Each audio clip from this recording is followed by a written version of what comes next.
Hi, everyone. It's Mrs. Delonzo. I am reading with a new background today. You can see that it says thank you to all of our first responders, our healthcare workers, anyone in the medical field. A huge thank you also goes out to all of the people in the grocery stores that are working, um, risking their safety to help us eat and stay alive. Anyway, anyone that's still considered an essential worker, we are honoring you today as our heroes. So this is just a big thank you. And that is why my background is. We have a Spirit Week all week. Check out our Instagram page at Cosgrove Middle School or at Moments in the Middle to see what the next day is. So I'm reading chapter 9 of The Weston Game, and it's titled Lost and Found. Early the next morning, a typed index card was tacked to the elevator's brick wall. Lost. Important business papers of no value to anyone but the owner. Please return to Sedella Pulaski 3C. No questions asked. The shorthand notebook was not returned, but the idea of a bulletin board was an instant success. By late afternoon, the elevator was papered with notices and filled with tenants facing sideways and backwards, reading as they rode up and down.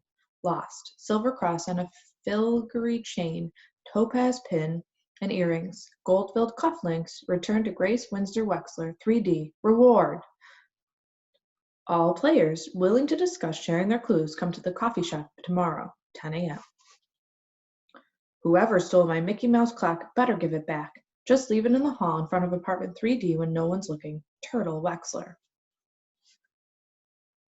Order down, not up, or come to the 5th floor and dine in elegance at Shin Hu's restaurant, specializing in exquisite Chinese cuisine. Lost. String of pearls. Sentimental value if found. Please bring them to apartment 2C. Thank you. Florida Bombach. Dressmaking and alterations reasonably priced. Found. 6 clues.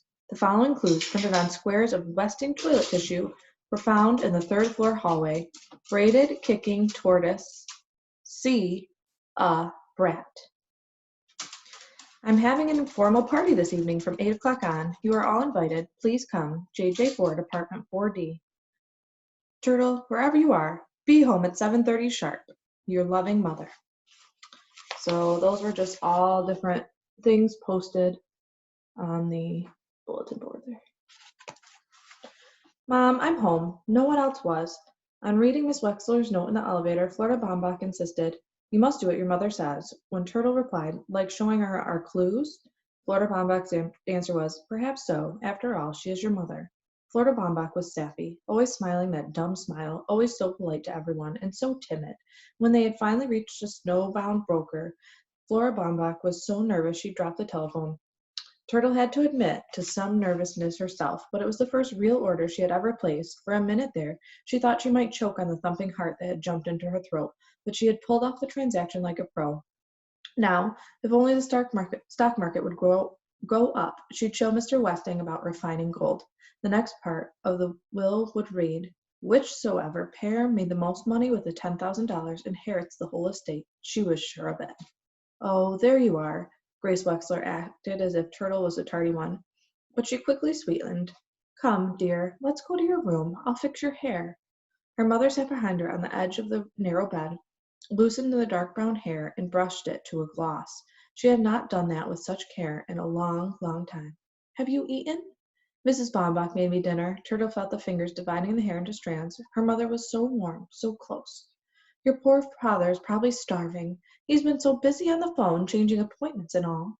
"Daddy's eating in the coffee shop. I just saw him there." Turtle had dashed in, shouting, "The braided tortoise strikes again!" and kicked the surprised Theo in the shin. It was Doug who, not Theo, who had made the sign. Her mother twisted 3 strands into a braid. "I think you should wear your party dress tonight. You look so pretty in pink." Pretty? She had never used that word before. Not about her. What is going on? "You know, sweetheart, I'm rather hurt that you won't tell your own mother about your clues." So that was it. She should have known. "My lips are sealed," Turtle said definitely.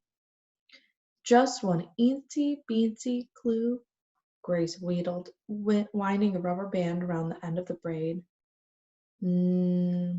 Turtle replied through sealed lips. Angela came into the small room and tugged Turtle's braid. Only her sister could get away with that. Beaming on her favorite, Grace took her hand and then gasped, Angela, where is your engagement ring? I have a rash on my finger. Thump, thump. Sidel Pulaski appeared in the doorway. Hi, what's everybody doing in the closet?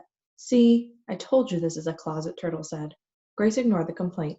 It did no good being nice to that ungrateful child, never satisfied, always whining about something or other. Oh, hello, Miss Pulaski. I've been feeling a bit weakly, thank you, but nothing can keep me away from a party. Sidel's crutch was painted in black and white squares to match her black and white checkered dress, and the large hoop earrings were also black and white. The white one dangled from her left ear, and the black one from her right.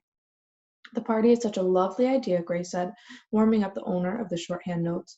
When I saw the invitation in the elevator, I suggested it to Mr. Hu that he should call the judge to see if she needed hors d'oeuvres, and sure enough, he got an order for 6 dozen.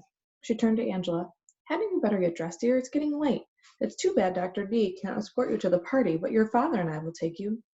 Angela and I are going together. We're partners, you know. Sidel had it all planned. They were to appear in identical costumes. Tonight was the night one of them would discover if one of the heirs was a twin. I'm going to the party with Mrs. Baumbach, Turtle remarked. The sign said everyone's invited. Again, Grace ignored her. By the way, Miss Pulaski, I do hope you have changed your mind about showing me your notes. It was the secretary's turn to seal her lips. She wouldn't put it past that uppity Grace Windsor Wexler to steal the notebook from an unfortunate cripple and then rub it in. Grace tried again, her voice dripping with honey.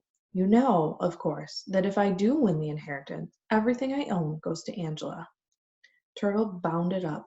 Let me get out of here. A person can't breathe in this closet. She kicked the bed, kicked the chair, kicked the desk, and elbowed past the disapproving secretary. What in the world is wrong with that child? Her mother said. Judge Ford was instructing Theo in the art of bartending when the telephone rang.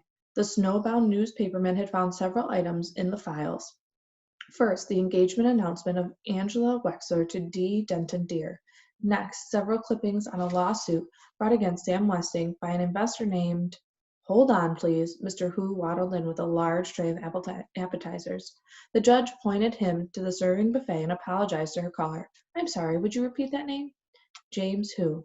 He claimed Westing stole his idea of disposable paper diapers. 1 minute, please. The judge cupped her hand over the mouthpiece. Please don't leave, Mr. Hu. I was hoping you'd stay for the party, as a guest, of course. Your wife and son, too. Hu grunted. He hated parties. He had seen his fill of people eating and drinking and acting like clowns, jabbering like... So that's it. Jabbering, dropping clues. I'll be right back.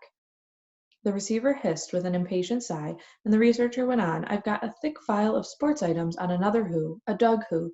Seems he runs a pretty fast mile for a high school kid. That's all I could find on the names you gave me, but I still have stacks of Westing clippings to go through. Thank you so much. The doorbell rang. The party was about to begin. That is the end of chapter 9. Hope you all have a great night, and I will see you tomorrow.